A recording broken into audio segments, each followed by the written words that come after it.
The HOA president called the cops on me for trespassing in my own backyard. Big mistake. She had no idea I'm the municipal judge who could shut down her entire corrupt operation with one signature. There I was, 9:17 on a Saturday morning, sweat dripping down my back as I wrestled with a fence post in the Texas heat. The metallic clang of my post hole digger echoed through the neighborhood when suddenly, whoop whoop, police sirens shattered the morning calm. 3 squad cars screamed into my driveway, gravel crunching under their tires like broken glass. I straightened up, dirt caked under my fingernails, and watched 3 officers step out with that familiar hand-on-belt stance. Behind them, HOA President Cordelia Blackthorne stood smugly by her white Lexus, arms crossed, practically vibrating with satisfaction. What she didn't know? For 6 months, I'd been building a federal fraud case against her, and her little power trip just became Exhibit A. What would you do if someone weaponized the police against you in your own yard? And where are you watching from? Drop your state below. I'll tell you if your HOA laws are as broken as ours were. Let me back up and tell you how I ended up in this mess. My name's Harrison Webb, and I've been a municipal judge for 20 years. After my divorce finalized last spring, I needed a fresh start. Somewhere quiet to rebuild my life and maybe rediscover that woodworking hobby I'd abandoned during my marriage. Maplewood Estates seemed perfect. A peaceful suburb of 147 homes outside Riverside County, where the morning air carried the sweet scent of jasmine and the sound of kids actually playing outside. The house I bought had this gorgeous corner lot with a massive backyard, perfect for the workshop I'd been dreaming about. At $185 a month in HOA dues, I figured I was buying into a well-managed community. That illusion lasted exactly 3 weeks. Enter Cordelia Blackthorne, 49 years old and HOA president for 8 years running. Picture a predator disguised as a suburban housewife, sharp-angled bob haircut that could slice through steel, always dressed like she was closing a hostile corporate takeover. Her white Lexus SUV gleamed like a weapon, and she had this unnerving habit of appearing whenever you least expected it, like a well-dressed vulture circling fresh roadkill. Cordelia wielded words like sweetie and hun, the way assassins use poison, sweet on the surface, deadly underneath. Her excessive floral perfume announced her presence from 3 houses away, mixing sickeningly with the smell of fear that seemed to follow her around the neighborhood. My introduction to Cordelia's reign of terror began with vandalism. Some kid with a baseball bat had turned my mailbox into abstract art, so I did what any reasonable homeowner would do. Bought an identical replacement and installed it. Same design, same height, same everything. The hardware store receipt was still warm in my wallet when I heard it, the distinctive thud of certified mail hitting my front porch like a legal grenade. The thick manila envelope crackled ominously as I tore it open. Inside was a violation notice that would have been laughable if it weren't so audacious. Unapproved exterior modifications, with a $150 fine escalating $50 daily until I attended a compliance hearing. Here's where my judicial training kicked in. This document had more holes than Swiss cheese. I pulled out the HOA's CC&Rs and searched every page for mailbox replacement procedures. Nothing. Zero. Nada. A walk around the neighborhood revealed the smoking gun. Dozens of identical mailboxes, many clearly newer than mine, with 0 violation notices. I started photographing everything, building a case file that would make any prosecutor proud. That's when Marcus from house number 47 wandered over, cold beer sweating in the afternoon heat.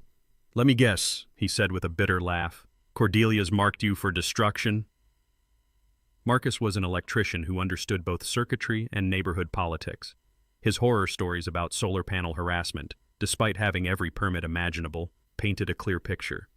Then there was Mrs. Chen at number 23, fined for excessive garden decorations, because she dared display 3 ceramic gnomes in her own flower bed. The pattern crystallized like ice forming on glass. Cordelia systematically targeted newer residents, professionals, anyone who threatened her iron grip on power. My 20 years of judicial experience screamed one thing: follow the money. As a homeowner, I had legal rights to HOA financial records. I submitted a formal written request, properly documented and certified. Cordelia's response? Delays, excuses, and bureaucratic stonewalling that would make a DMV clerk proud. Our first confrontation took place in the HOA office. a converted bedroom reeking of cheap pine-scented air freshener trying to mask something rotten underneath. Cordelia sat behind an oversized particle board desk with peeling laminate edges, the kind of bargain basement power display that screamed desperation. She made me wait 23 minutes. I timed it. Instead of getting frustrated, I photographed the posted budget numbers and documented the community center's shabby condition. For a place collecting nearly $400,000 annually, it looked like a hurricane had redecorated it. When Her Majesty finally granted me an audience, her greeting dripped with condescension. "Judge Webb, is it? Well, here in Maplewood, we follow community standards, not courtroom rules, sweetie." The click of my pen taking notes seemed to set her teeth on edge more than any verbal response could have. That night, evidence photos spread across my kitchen table like a crime scene investigation. I realized this wasn't about mailboxes or community standards. This was about power, control, and almost certainly money. Lots of it. Cordelia Blackthorne had just picked a fight with the wrong judge. Time to show her how real justice works. 2 weeks later, I decided to install a privacy fence along my backyard perimeter. Nothing fancy, just a standard 6-foot cedar fence to create some workshop space where I could run power tools without bothering the neighbors. I filed the proper HOA application, paid the ridiculous $75 review fee, and settled in to wait for approval. 30 days came and went, then 40, then 47 days of complete radio silence while my application sat in what Cordelia called careful review. Back in law school, I'd learned that bureaucratic delays are often the first weapon of petty tyrants, starve people of basic services until they give up or make mistakes. Saturday morning, I'd had enough waiting. I hired a professional surveyor who spent Friday afternoon marking my exact property boundaries with bright orange flags. The metallic ping of his GPS equipment echoed across the neighborhood as he worked, each measurement triple-checked and documented. My divorce lawyer had taught me something valuable. When dealing with hostile opponents, over-documentation isn't paranoia. It's survival. 7 a.m. Saturday, I started digging. The rhythmic chunk of my post-hole digger cut through the morning silence, mixing with the distant hum of Marcus's coffee grinder and the sweet aroma of cedar planks warming in the early sun. 3 neighbors wandered over to watch, Marcus with his steaming mug, Mrs. Chen with encouraging nods, and Earl from number 156 who offered to help carry lumber. That's when the white Lexus prowled around the corner like a predator that had been lying in wait. 9:17 a.m. I'll never forget the timestamp because I was checking my watch when Cordelia emerged from her SUV armed with a measuring tape and an expression that could freeze hell. She'd clearly been watching from her living room window, probably timing her attack for maximum disruption. "Stop right there," she commanded, her heels punching holes in my soft lawn as she marched across it. "This fence extends onto HOA common area." I straightened up, wiping sawdust from my hands, and calmly produced the surveyor's report. "Actually, Cordelia, every post is 6 inches inside my property line. GPS-verified coordinates are right here." Her manicured fingers snatched the documents, scanning them with the desperation of someone hoping reality would bend to her will. When that failed, she pulled out her own measuring tape, a cheap plastic thing from the dollar store that looked like it couldn't measure a coffee table accurately. "I don't care what your papers say," she snapped, her voice rising to a pitch that sent nearby birds fleeing. "The HOA has easement rights, and you're in violation of community aesthetics." Here's where my judicial training kicked in with a lesson every judge learns early. Let your opponents destroy themselves with their own words. Instead of arguing, I quietly pulled out my phone and started recording. "Ma'am, I have a valid survey, municipal permits, and I'm working within all regulations," I said calmly, keeping my voice level and professional. That's when Cordelia made the mistake that would haunt her for months. She walked 30 feet away, still trespassing on my property, and made a phone call loud enough for the entire zip code to hear. "Yes, I need police immediately," she barked, pacing like a caged wolf. "There's a man trespassing on HOA property, destroying community assets, and he refuses to leave when ordered." The irony was so thick you could cut it with my circular saw. She was calling the police about trespassing while literally trespassing on my lawn. Marcus nearly choked on his coffee. Mrs. Chen's mouth fell open. Earl muttered something about enemy tactics under his breath. I kept working, the steady rhythm of hammer on nail providing a soundtrack to Cordelia's public meltdown. Every swing was measured and deliberate, because 20 years on the bench had taught me that composure under fire is the ultimate power move. 12 minutes later, gravel crunched under heavy tires as 2 squad cars rolled up. 3 officers stepped out, led by Sergeant Rodriguez, whose intelligent eyes had assessed hundreds of domestic disputes in my courtroom over the years. "Your Honor," Sergeant Rodriguez said, his eyebrows climbing toward his hairline. "Didn't expect to see you here." The color drained from Cordelia's face like someone had yanked the plug on her confidence. Her mouth opened and closed silently, a perfect impression of a fish gasping for air. But here's the twist that made my entire week. Instead of backing down, Cordelia doubled down on stupid. "I don't care if he's the Pope," she shrieked, completely losing whatever composure she'd been faking.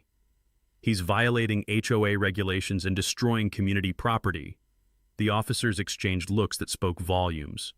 Sergeant Rodriguez professionally reviewed my documentation. Survey, permits, property deed, the works. Everything checked out perfectly, because I'd learned long ago that preparation beats performance every single time. "Ma'am," Rodriguez addressed Cordelia with barely concealed irritation, "this gentleman has every legal right to build on his own property. There's no violation here, and frankly, you're the one trespassing right now." Cordelia's retreat was spectacular, a full tactical withdrawal disguised as righteous indignation. "Well, the HOA still needs to approve aesthetics and materials," she huffed, clicking back to her Lexus like a broken robot. As the squad cars pulled away, Marcus wandered over with a grin that could power the neighborhood. Judge, she had absolutely no idea who she was messing with. That's when the pieces clicked into place. This wasn't about fence regulations or community standards. This was about intimidation, control, and probably money. Serious money. Cordelia had just shown me her entire playbook: harassment, false authorities, public humiliation. Too bad for her. I'd been studying bullies a lot longer than she'd been pretending to have power. The sweet smell of sawdust filled the air as I returned to work, but my mind was already racing ahead. If she was this brazen about fake violations, what was she hiding in those financial records she kept dodging? Time to find out exactly how deep this rabbit hole went. That fence incident lit a fire under me that burned hotter than Texas asphalt in July. The next morning, I submitted a formal written request for 3 years of HOA board meeting minutes, documents that, by state law, every homeowner has the right to review. Cordelia's response came faster than a pizza delivery: storage issues and digitization problems. Funny how a woman who could organize a police response in 12 minutes suddenly couldn't locate basic paperwork. I knew from handling municipal contract disputes that financial irregularities always leave paper trails. So I started digging through the publicly available budget numbers posted in that shabby community center. The math made my calculator weep. $388,000 in annual dues collected from 147 households. But where was it all going? The landscaping contract jumped out like a neon sign in a morgue. $89,000 to Pinnacle Property Services, LLC. Pool maintenance? Another $47,000 to the same company. Community center utilities, for a building used maybe 20 hours per month, somehow cost $31,000 annually. Either we were hosting secret NASA launches, or somebody was getting very creative with decimal points. My years investigating municipal corruption had taught me that shell companies are like cockroaches. Where you find one, there's always a nest nearby. A quick business license search through my courthouse connections revealed the smoking gun. Pinnacle Property Services was registered to Derek Blackthorne, as in Cordelia's brother-in-law Derek. The smell of coffee grew cold in my cup as I sat in my home office at midnight, connecting dots that formed a picture uglier than Cordelia's personality. No competitive bidding records, no service quality assessments, just a steady stream of taxpayer money flowing into family pockets like water through a broken dam. That's when Cordelia launched her counterattack. Monday morning brought the first violation notice: unapproved landscaping modifications for planting tomatoes in my backyard. Tuesday delivered excessive outdoor storage because I had a garden hose on a reel. Wednesday's special was architectural non-compliance for using a different doormat than my neighbors. Thursday's masterpiece accused me of parking violations for keeping my pickup truck in my own driveway.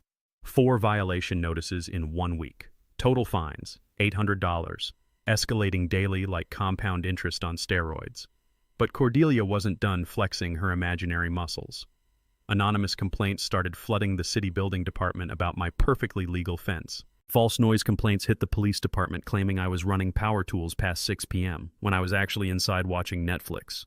The neighborhood Facebook group exploded with passive-aggressive posts about difficult residents who don't respect community standards. Here's what 20 years of dealing with courtroom bullies had taught me.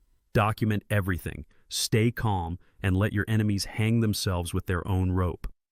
While Cordelia was busy playing puppet master, I was building a case file that would make federal prosecutors salivate.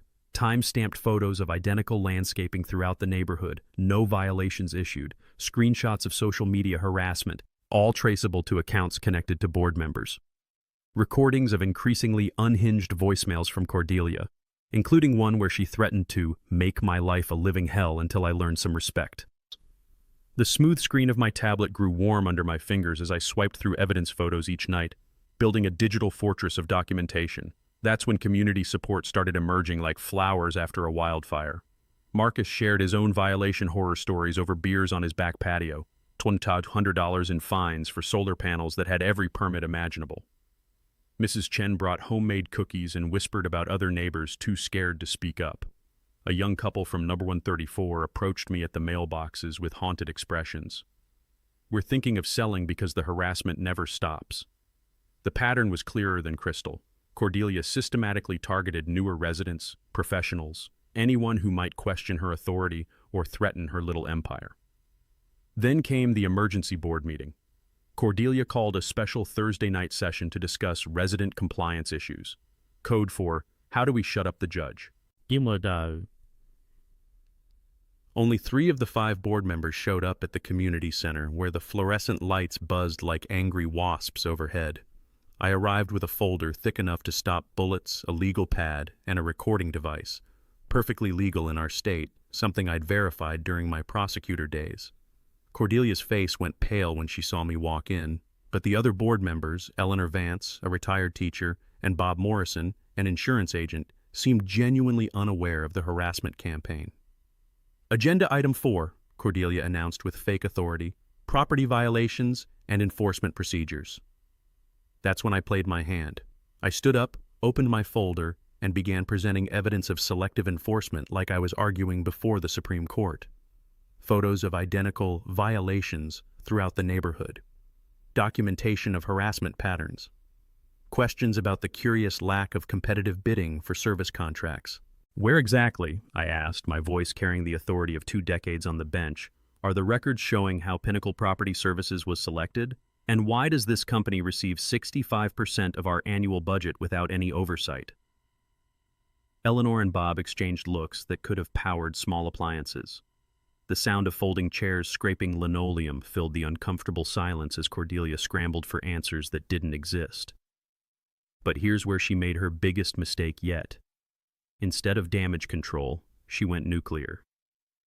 Judge Webb is intimidating board members with his position, she declared, her voice rising to dog whistle frequency.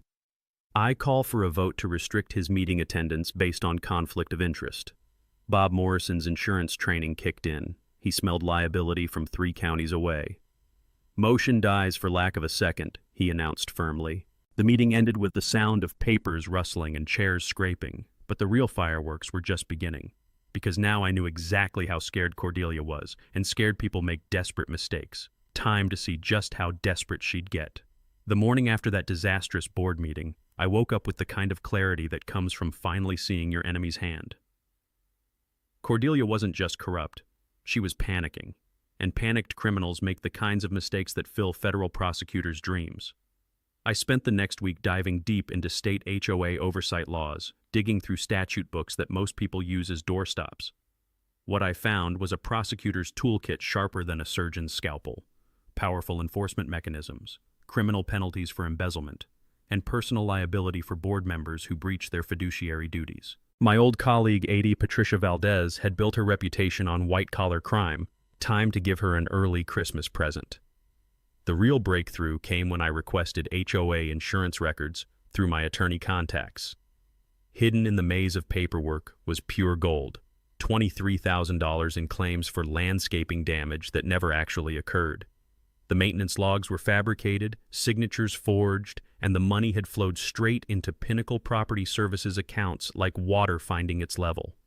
The gentle hum of my printer working overtime filled my home office as I copied evidence that would make Cordelia's world collapse faster than a house of cards in a hurricane. That's when she decided to go full nuclear. Thursday night, 10 p.m., maximum intimidation timing, a sheriff's deputy knocked on my door with papers that made my blood pressure spike. Cordelia had filed for a restraining order, claiming I was stalking board members and using my judicial position to intimidate innocent volunteers. The irony was so thick you could spread it on toast. A woman who'd been harassing me for months was now claiming to be the victim. But here's what really caught my attention. She'd hired expensive legal representation. The kind of high-end attorney who charges more per hour than most people make in a week. Where was an HOA president getting that kind of money? The hearing was scheduled in Riverside County to avoid my jurisdiction. Clever move, but not clever enough. Judge Patricia Henley was presiding, and I'd known Patty since law school when she'd helped me pass constitutional law with late-night study sessions fueled by terrible coffee and pure determination. Walking into that courtroom felt like coming home, except I was on the wrong side of the bench. The cold metal of the defendant's chair reminded me how different things looked from this angle, but 20 years of judicial experience had taught me that truth has a way of surfacing like oil on water. Cordelia's attorney, a sharp-dressed shark named Bradley Kensington, painted me as a rogue judge abusing his position to terrorize a volunteer community leader. He had charts, timelines, and enough dramatic flair to audition for Broadway. Too bad he didn't have facts. When my turn came, I methodically presented the harassment timeline, financial evidence, and documentation with the precision of a Swiss watchmaker. Each exhibit was labeled, cross-referenced, and backed up with sworn affidavits from neighbors who'd finally found the courage to speak truth to power. Judge Henley recognized a frivolous filing when she saw one, the kind of legal bullying that clogs up courts and wastes taxpayer money. She not only denied the restraining order but sanctioned Kensington for filing without merit, ordering Cordelia to pay my legal costs. The sound of that gavel falling was sweeter than church bells on Sunday morning. But victory in court was just the opening act. Back in Maplewood, community momentum was building like a thunderstorm on the horizon. Marcus had organized an informal neighborhood meeting at his house, where lawn chairs unfolded on his patio like battle formations. 12 residents showed up, more than had attended an HOA meeting in years. Mrs. Chen shared 5 years of violation notices totaling $3,400 in fines for imaginary infractions. The new family at No. 89 showed photos of demanded landscaping changes that would have bankrupted a small nation. Retired veteran Earl revealed threats over his American flag display. Apparently, patriotism violated Cordelia's aesthetic standards. Everyone agreed. Cordelia had to go. That's when my master plan crystallized like ice forming on glass. I'd learned from prosecuting municipal corruption that you need 3 things to take down entrenched power: criminal charges, civil remedies, and public pressure. Attack from all angles simultaneously, and even the most arrogant criminals crumble. The criminal investigation would freeze HOA accounts pending audit. The civil lawsuit would recover stolen funds and damages. The recall election would give residents democratic control. It was beautiful in its simplicity, death by 1,000 legal cuts. But Cordelia's allies were finally showing themselves. Vice President Sandra Muller, who turned out to be Cordelia's real estate business partner, started damage control mode. Treasurer Frank Delacroix, Sandra's husband, suddenly claimed all the financial irregularities were just bookkeeping errors. The board secretary position had been mysteriously vacant for 8 months, leaving no paper trail of dissent. Only Bob Morrison appeared genuinely shocked by the corruption revelations, which told me everything I needed to know about the depth of this conspiracy. My garage became an investigation center that would make FBI agents jealous. Timelines taped to walls, photo arrays organized by violation type, financial spreadsheets cross-referencing every suspicious payment. The sound of staplers punching through thick document stacks became my evening soundtrack as the case file grew thicker than a phone book. That's when Cordelia made her final desperate play. Anonymous letters to the Judicial Review Board claiming I was abusing my position for personal vendettas. False complaints to the state bar about conflicts of interest. Even vandalism of my fence, spray paint, and loosened boards that my security cameras caught Sandra Muller's teenage son red-handed. She was throwing everything at the wall, hoping something would stick. But desperation has a smell, And it was getting stronger every day. The trap was set, baited, and ready to spring. County Prosecutor Patricia was salivating over the evidence package. State regulatory agencies were preparing audits. Recall petitions were being printed. Everything was converging toward the upcoming annual HOA meeting where Cordelia's reign of terror would finally meet its match: democracy, justice, and one very determined judge who'd had enough of petty tyrants. The only question left was whether she'd go down fighting or just go down.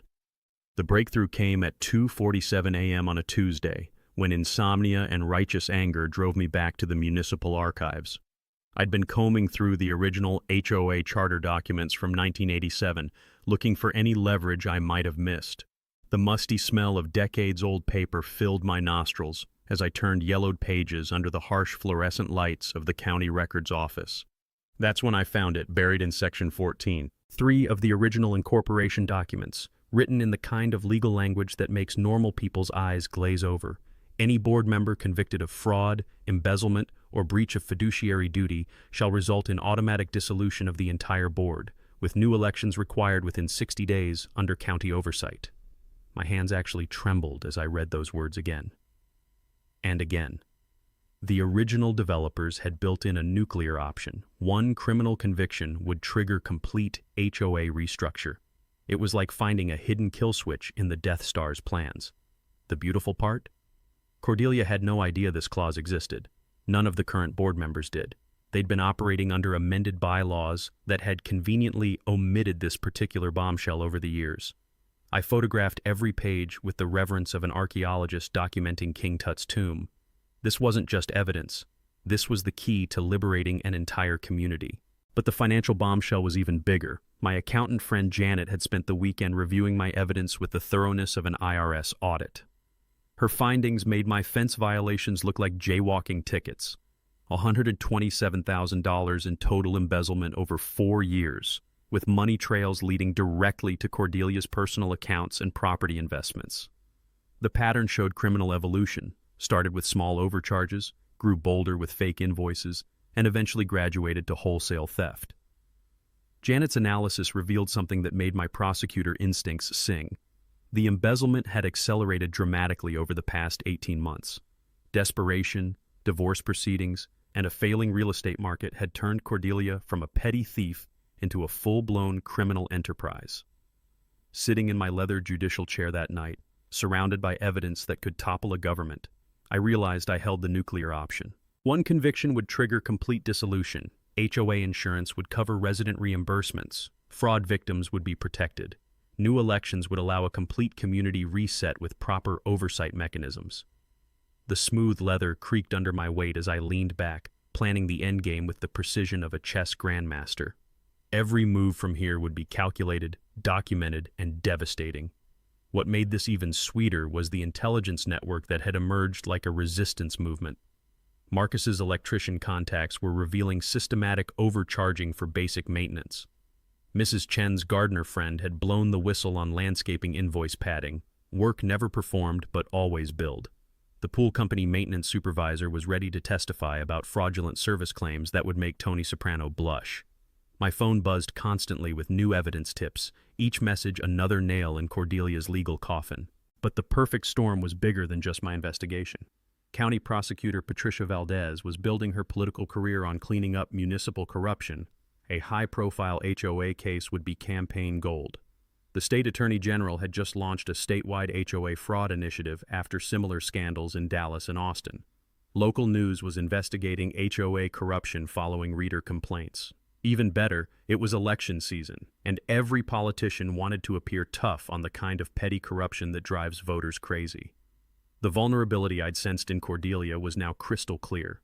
Her recent divorce had left her financially stressed, her real estate business was drowning in a down market, and the HOA embezzlement had become her lifeline, funding her lifestyle, property investments, and probably that expensive attorney who'd just lost spectacularly in court. The desperation was getting stronger. I could smell it like smoke from a house fire. Increased perfume couldn't mask the chain smoking at board meetings, the trembling hands when she thought no one was looking, the way her voice cracked when delivering threats that used to sound authoritative. Everything was aligned like planets during a rare eclipse. criminal evidence, civil remedies, regulatory oversight, media attention, and political pressure. Cordelia had built her little empire on a foundation of sand, and the tide was coming in fast. The original charter's dissolution clause was my ace in the hole, but I wouldn't need to play it yet. Sometimes the threat of total destruction is more powerful than the destruction itself. Time to see how she'd react when she realized her world was crumbling faster than a stale cookie.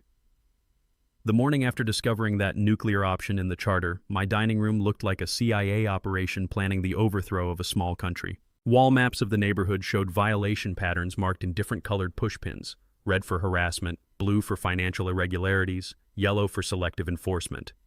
Financial flowcharts covered every surface, tracking money like bloodhounds following a scent trail. The sound of sticky notes being rearranged and markers squeaking across whiteboards became my morning symphony as I orchestrated the most satisfying takedown of my legal career. First, I assembled my team, not the Avengers, but close enough for neighborhood justice. Marcus brought electrical expertise and street credibility that money couldn't buy. Mrs. Chen provided historical knowledge and the moral authority that comes from surviving 87 years of life's battles. Patricia Valdez offered prosecutorial power and media connections that could turn local corruption into statewide headlines. Earl the veteran contributed organizational skills sharp enough to run a military campaign. Even Bob Morrison, the one honest board member, became our inside source. My strategy was beautifully simple: attack from 3 directions simultaneously, like a perfectly coordinated military operation. Criminal prosecution would freeze assets and establish legal precedent. Civil remedies would recover stolen funds and compensate victims. Administrative action would trigger state oversight and license revocations. Death by 1,000 legal cuts, each one precisely placed for maximum damage. The evidence package grew thicker than a small-town phone book. 347 pages of financial records, contracts, and invoices that painted a picture uglier than abstract art. 89 photos documenting selective enforcement that would make civil rights lawyers weep with joy. 23 audio recordings of harassment incidents, including Cordelia's threat to destroy anyone who challenges community standards. A timeline showing escalation patterns over 4 years that read like a criminal psychology textbook. The heavy cardboard of evidence boxes and metal rings of binders became familiar textures under my fingers as I organized enough documentation to convict a small army of white-collar criminals. Media strategy came next, because public pressure makes politicians move faster than caffeine makes hummingbirds fly.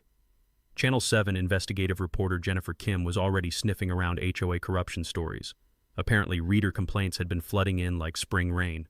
The local newspaper editor was hungry for community interest pieces that actually mattered to real people.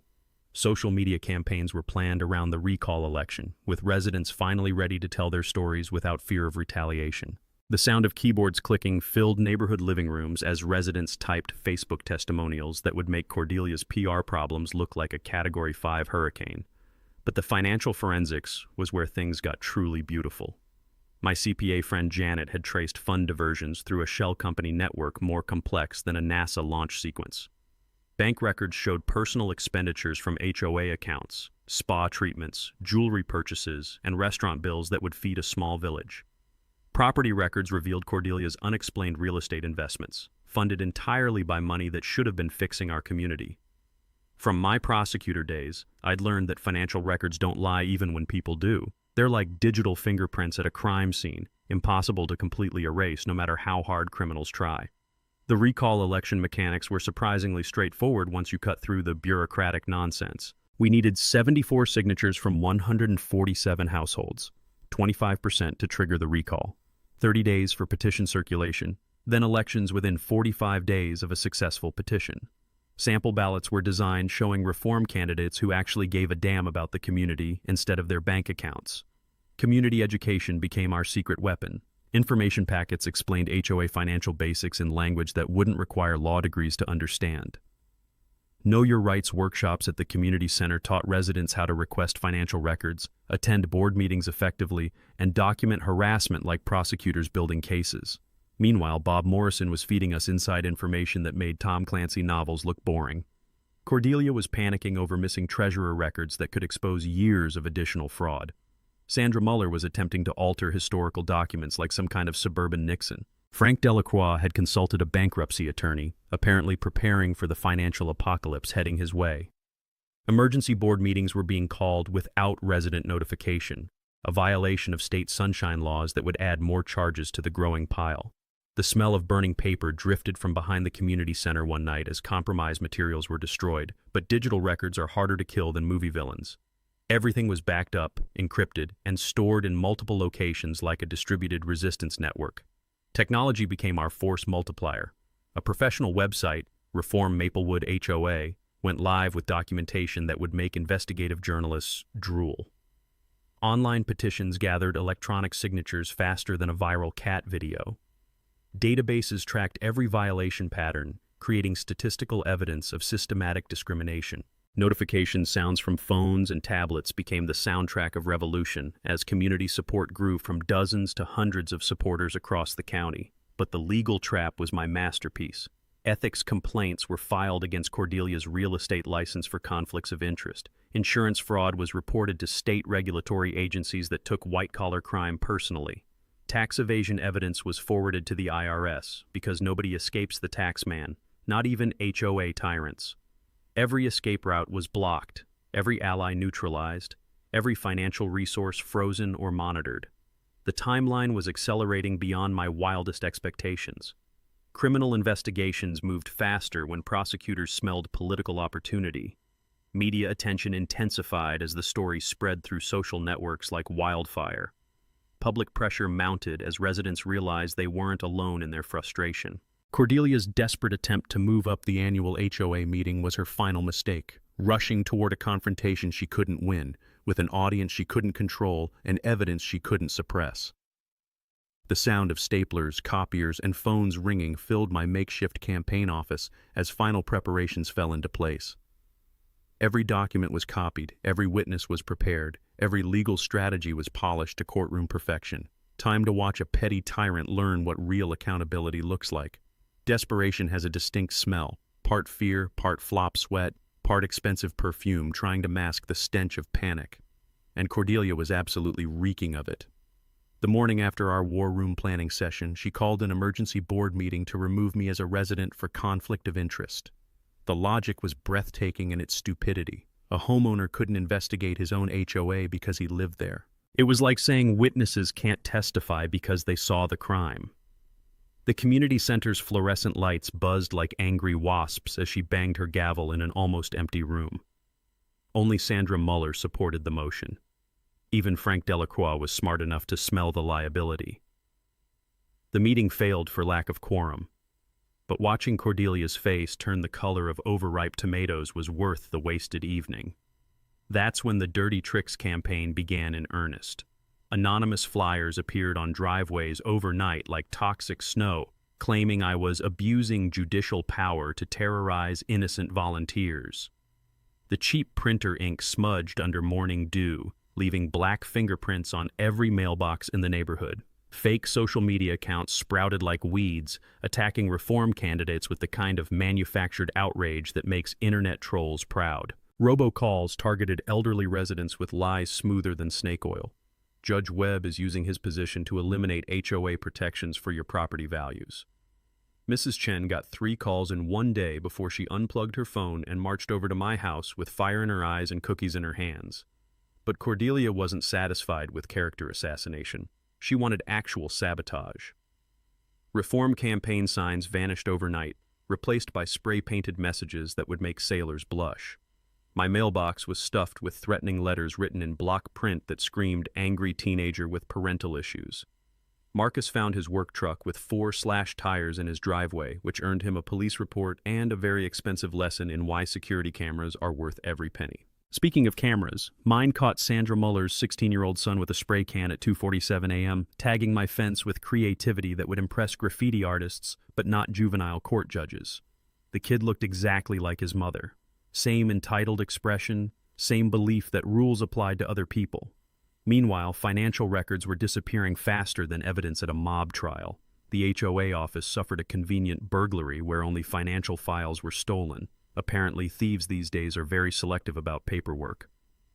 Computer hard drives mysteriously crashed with the timing of a Swiss watch. Bank statements got lost in transition to the new accounting firm that nobody had authorized. The smell of industrial shredding filled the night air behind the community center, working overtime like Santa's elves, but destroying instead of creating. But 20 years of prosecuting white-collar criminals had taught me that digital records are like cockroaches, nearly impossible to completely eliminate. My subpoenas through Patricia's office went directly to banks, bypassing HOA stonewalling entirely. Computer forensics experts recovered deleted financial data from backup servers that criminals always forget exist. Insurance companies provided duplicate records going back years because insurance companies keep everything except their customers' money. Every document they destroyed had been copied. Every file they deleted had been recovered. Every lie they told was recorded and documented. The real bombshell came when Derek Blackthorne, Cordelia's brother-in-law and Pinnacle Property Services owner, contacted me through Marcus with the desperation of a drowning man grabbing a life preserver. We met at a 24-hour diner on the edge of town, sliding into a back booth like characters in a spy novel, while the smell of bacon grease and desperation filled the air. Derek looked like he hadn't slept in weeks, his eyes darting around the empty restaurant like a hunted animal. "She's lost her mind," he whispered, stirring coffee with shaking hands. The kickbacks were supposed to be small, temporary, just until her real estate business recovered. Now she's threatening my family if I don't keep inflating invoices. He handed me a manila envelope thick enough to stop bullets, containing original invoices that showed the real scope of the fraud. Work never performed, materials never delivered, services billed at 3 times market rates. The evidence was so damning it practically glowed in the fluorescent diner lighting. "She's planning something big for the annual meeting," Derek warned, his voice barely above a whisper. "Sandra's been making calls to city council members claiming you're using your position illegally. They're trying to get you removed from the bench before the meeting." But family pressure was tearing Cordelia's conspiracy apart like tissue paper in a hurricane. Derek wasn't the only one cracking under the strain. Her husband had discovered the embezzlement and filed for separation, taking their teenage daughter to his mother's house. The daughter was mortified by social media exposure that had turned her into a pariah at school. Even her real estate clients were fleeing faster than tourists from a Category 5 hurricane.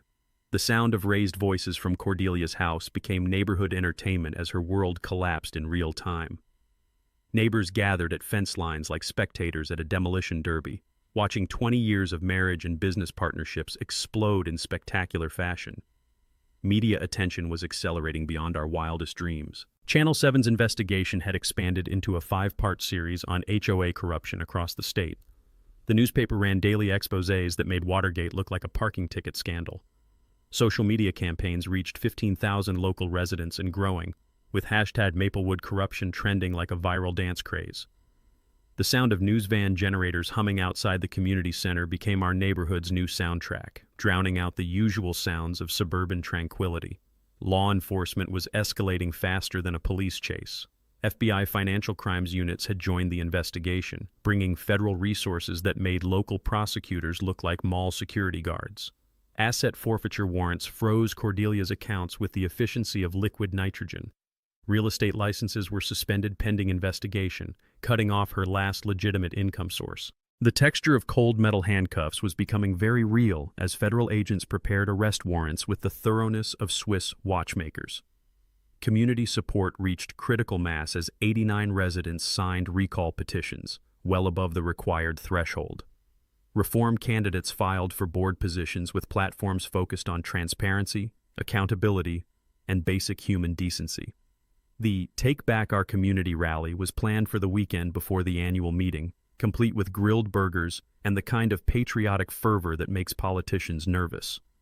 The smell of charcoal and righteousness would soon fill the air as democracy prepared to reassert itself.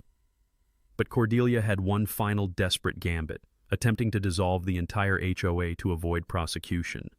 Emergency legal filings claimed residents could manage without board oversight, like arguing that banks don't need security because customers are basically honest. Judge Patricia Henley denied the motion so fast it left skid marks on the court docket, sanctioning Cordelia's attorney for filing frivolous paperwork.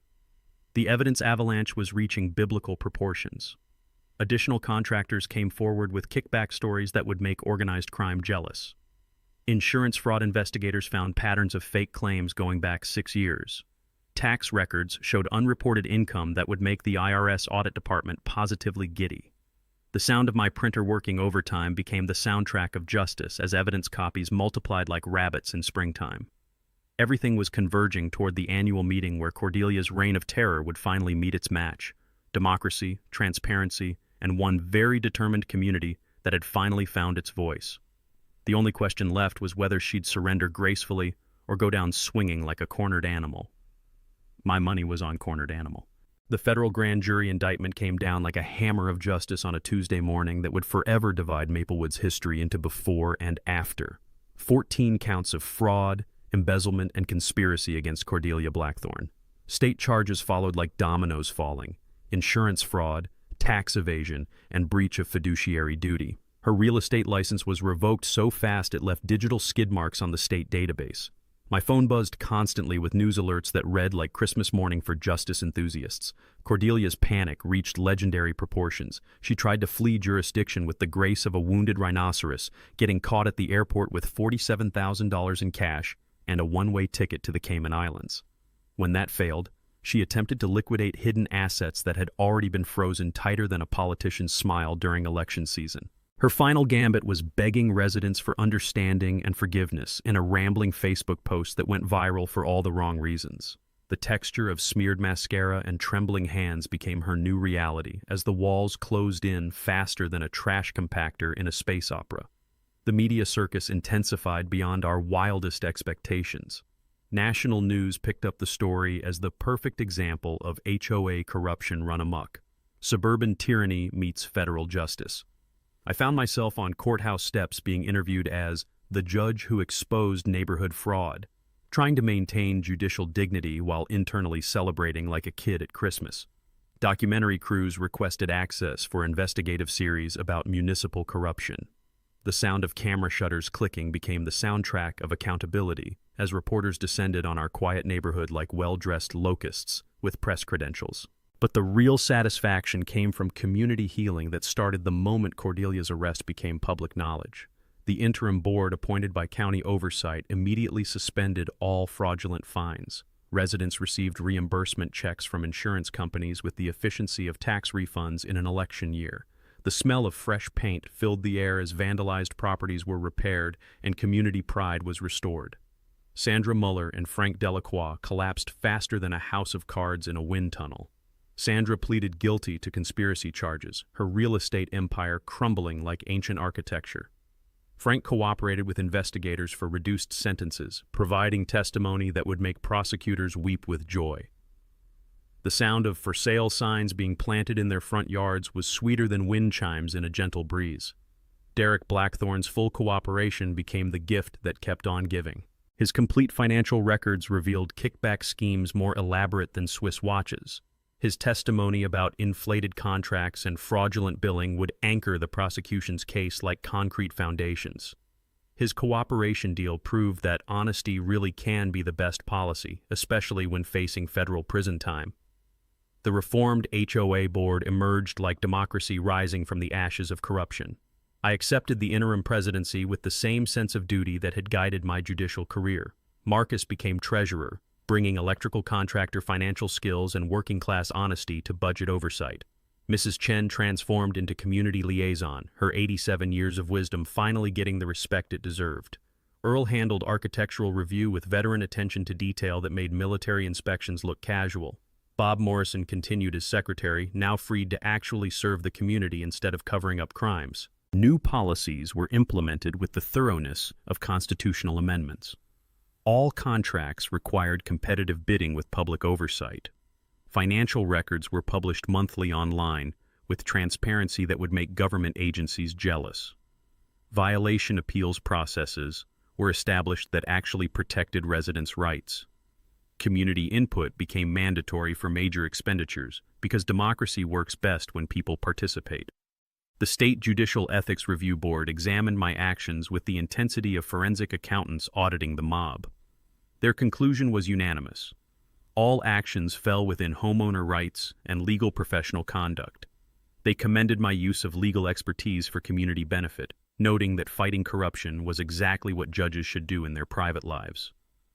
The sound of that gavel closing the ethics hearing was pure exoneration music.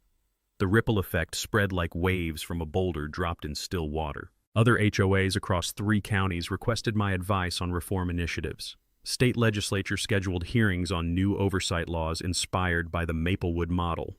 Prosecutor Patricia used the case as a launching pad for her Attorney General campaign, promising to clean up municipal corruption statewide.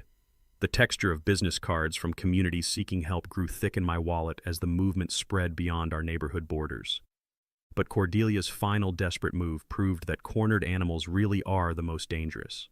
From her jail cell, she attempted to negotiate a plea deal by claiming the entire investigation was a personal vendetta, orchestrated by a rogue judge with a grudge. Her attorney painted me as some kind of suburban Batman, using judicial powers for vigilante justice. Federal prosecutor Patricia Valdez rejected the deal faster than a bad restaurant review, proceeding to trial with evidence so overwhelming it would make defense attorneys consider career changes. The sound of that jail cell door clanging shut became the official soundtrack of justice served. Preparation for the annual HOA meeting intensified like the final scene of a courtroom drama. The event was transformed from a routine bureaucratic gathering into a public celebration of democracy triumphant.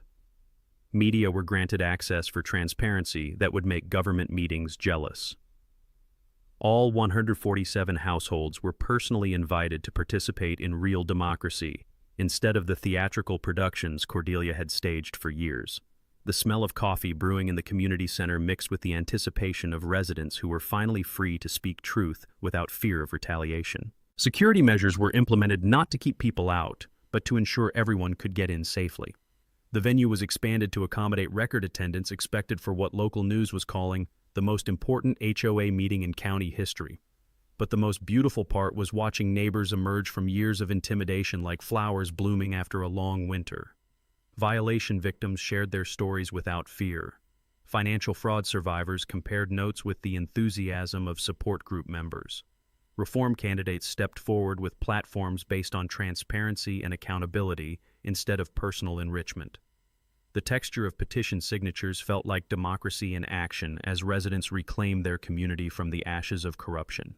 Everything was converging toward one moment when justice, democracy, and community spirit would finally triumph over petty tyranny and financial fraud. The annual meeting would be more than administrative theater. It would be a celebration of what happens when good people refuse to stay silent and one determined judge decides that enough is enough. The only question left was whether the community center could hold all the people who wanted to witness justice being served with a side of accountability. The big day arrived with the kind of electric anticipation usually reserved for Super Bowl Sundays or presidential elections. The annual HOA meeting had been transformed from a dreaded bureaucratic obligation into the hottest ticket in town, democracy's comeback tour with standing room only. Channel 7 news crews arrived at dawn, their generators humming like mechanical honeybees as they set up cameras with the precision of a NASA launch. Reporter Jennifer Kim had promoted this as the finale to her 5-part HOA corruption exposé, promising viewers justice served live and unfiltered. By 6 p.m., the community center parking lot looked like a tailgate party for civic engagement. 134 of our 147 households were represented, the highest attendance in Maplewood's 37-year history. Folding chairs arranged in military precision filled every available space, with overflow seating spilling onto the patio where outdoor speakers carried the proceedings to residents who couldn't squeeze inside. The sound of microphone feedback testing mixed with excited conversations as neighbors who'd been isolated by fear finally gathered in unified purpose. I took the podium at exactly 7 p.m., the smooth microphone familiar in my hands after 20 years of delivering judicial rulings. But this felt different, warmer, more personal, like addressing family instead of defendants. Friends and neighbors, I began, my voice carrying the authority of both office and experience. 6 months ago, most of us felt helpless against a system designed to intimidate and exploit. Tonight, we celebrate what happens when a community finds its voice and demands accountability. Warm applause filled the room like sunrise breaking over mountains, genuine appreciation from people who'd rediscovered the power of democracy. Marcus stepped forward with financial recovery reports that made Excel spreadsheets sexy. His electrician's precision delivered numbers that hit like heavyweight punches, $89,000 in fraudulent charges reversed and refunded to residents. $127,000 in total fraud recovered through asset forfeiture that would fund community improvements for years. Insurance companies covering all resident reimbursements because fraud victims deserve protection, not punishment. The sound of surprised gasps and happy murmurs rippled through the crowd as residents realized they were holding actual settlement checks, real money returned from the criminals who'd stolen it. But the evening's dramatic centerpiece came via live courthouse update from downtown, where Cordelia's fate was being decided by 12 jurors who'd heard enough evidence to convict a small army. Reporter Kim's phone buzzed at 7:47 p.m. with news that made the entire room hold its breath. Guilty on 12 of 14 counts. The sentencing was swift and satisfying: 4 years federal prison, $180,000 in restitution, and permanent revocation of her real estate license. Sandra Muller received 18 months probation and 500 hours of community service, fitting punishment for someone who'd forgotten what community actually meant. When Kim turned her camera toward me for the live interview that would make local news history, I felt the weight of 20 years on the bench distilled into one perfect moment. "Judge Webb," she asked, her voice carrying the gravity of investigative journalism at its finest, "what would you tell other communities facing HOA corruption?" I looked directly into that camera lens, knowing my words would reach thousands of residents trapped in their own HOA nightmares. Document everything, know your rights, never let bullies win through intimidation, and remember, democracy works when good people refuse to stay silent. The camera panned across cheering residents, capturing community unity that would make Norman Rockwell weep with patriotic pride. That's when I dropped the surprise that would cement this evening in neighborhood legend. The seized assets from Cordelia's criminal enterprise have created a community improvement fund totaling $45,000. Tonight, we vote on how to spend money stolen from us but returned by justice. The smell of celebration cake being wheeled in mixed with the sweet aroma of victory as residents realized their suffering had been transformed into community treasure. The vote was unanimous: playground renovation for families, pool repairs for everyone, and a memorial garden honoring the courage of residents who'd finally stood up to tyranny. Children's laughter echoed from outside where they were already playing, their voices the soundtrack of a neighborhood reborn. Recognition ceremonies followed like Academy Awards for civic heroes. Marcus received the Community Leadership Award for organizing resistance when resistance seemed impossible. Mrs. Chen was honored for community service that proved wisdom and courage have no expiration date. Earl's flag display was officially approved with a ceremony that made grown veterans weep with pride. The sound of children playing in the background provided the perfect soundtrack to normal neighborhood life, finally restored. The new board installation felt like a constitutional convention in miniature. My election as permanent president was unanimous, not because I sought power, but because the community trusted judicial experience over personal ambition. The reformed board took an oath of transparency that would be carved in stone if we could afford it. Our first motion passed without dissent. All meetings would be recorded and published online because sunshine really is the best disinfectant for governmental corruption. National attention followed like moths to flames of justice. Good Morning America featured our story as proof that individual courage could create systemic change. Social media exploded with #Maplewood model hashtags as communities nationwide shared their own HOA horror stories and reform strategies. The sound of phones buzzing with viral notifications became the soundtrack of influence spreading beyond our neighborhood borders. Law enforcement presence provided the evening's final validation. Sheriff's deputies attended as invited guests, with Sergeant Rodriguez commending community cooperation that made their jobs easier. FBI financial crimes agents spoke about fraud prevention with the enthusiasm of teachers who'd finally found engaged students. The texture of firm handshakes and gleaming badges under community center lights felt like democracy and justice working in perfect harmony. But the emotional climax belonged to the residents whose courage had made everything possible. An elderly widow broke down thanking me for saving her home from foreclosure caused by fraudulent fines. The young family from number 134 announced they were staying because our neighborhood is finally safe for honest people. The veterans group presented a flag to replace the one Cordelia had called a violation. Patriotism officially restored to its rightful place. The sound of tissues rustling and emotional voices expressing gratitude filled the room like music from angels who'd finally witnessed justice served with a side of community healing.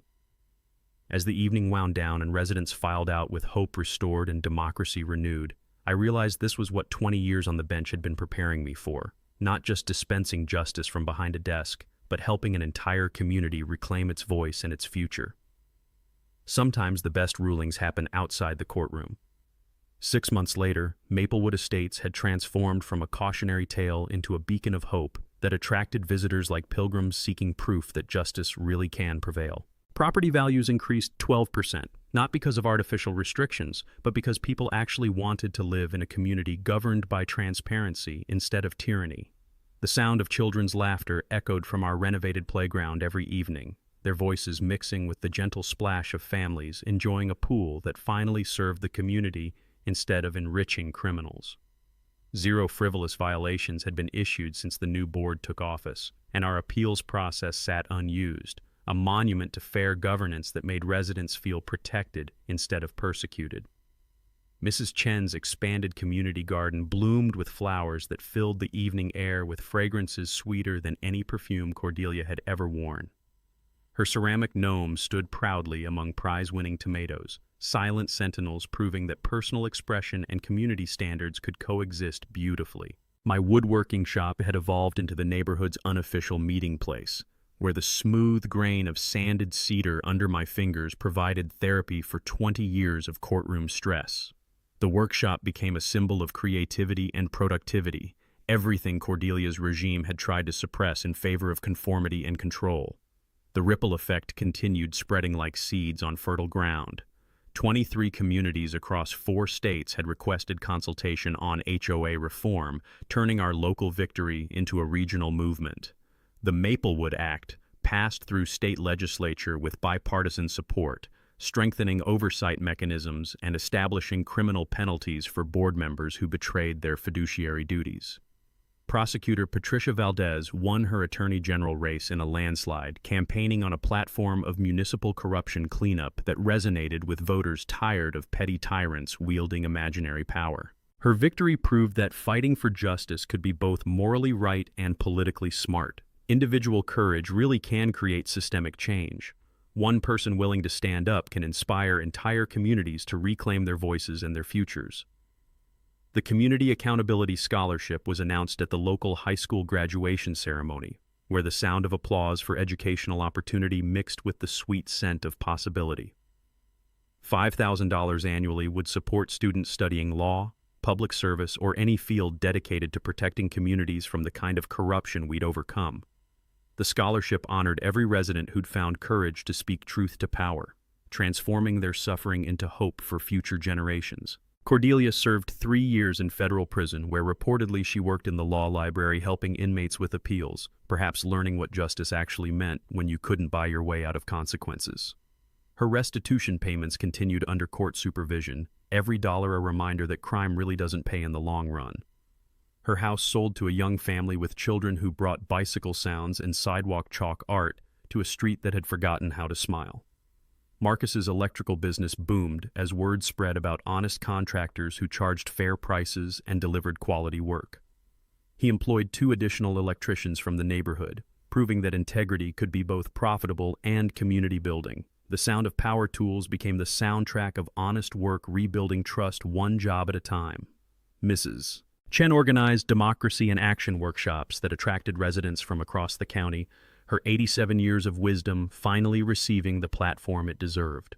The smell of jasmine tea filled evening sessions where she taught civic participation with the passion of a civics teacher who actually cared about her students' futures. Earl's American flag flew proudly without fear of violation notices, while his memorial garden planning brought veterans together for healing that went deeper than landscaping. The soft texture of flag fabric fluttering in the breeze became a symbol of freedom that actually meant something in our community.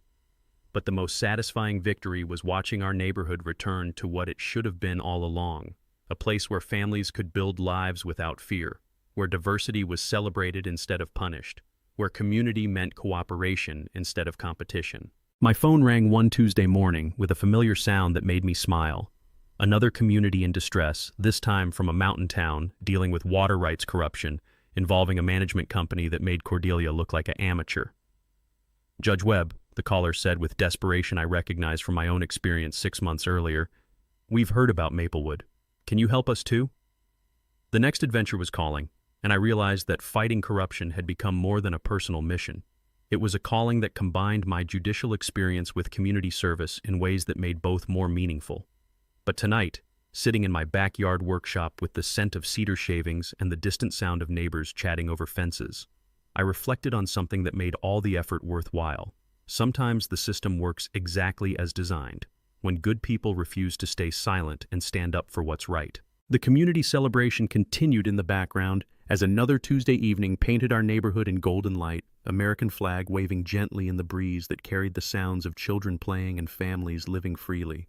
That's what victory sounds like in real life. Not dramatic music or courtroom gavels, but the simple sounds of people being allowed to live with dignity in communities they can actually call home. What's your HOA horror story? Share it in the comments below. Your experience might help other communities find the courage to fight back against corruption and reclaim their neighborhoods. And if this story inspired you to believe that one person really can make a difference, hit that subscribe button and ring the notification bell for more stories where justice prevails over corruption, where communities triumph over tyranny, and where ordinary people discover they have extraordinary power when they refuse to stay silent. Because democracy works best when we all participate, and justice tastes sweetest when it's served with a side of community healing. Until next time, keep fighting the good fight. Your neighborhood is counting on you. From all of us here at HOA Stories,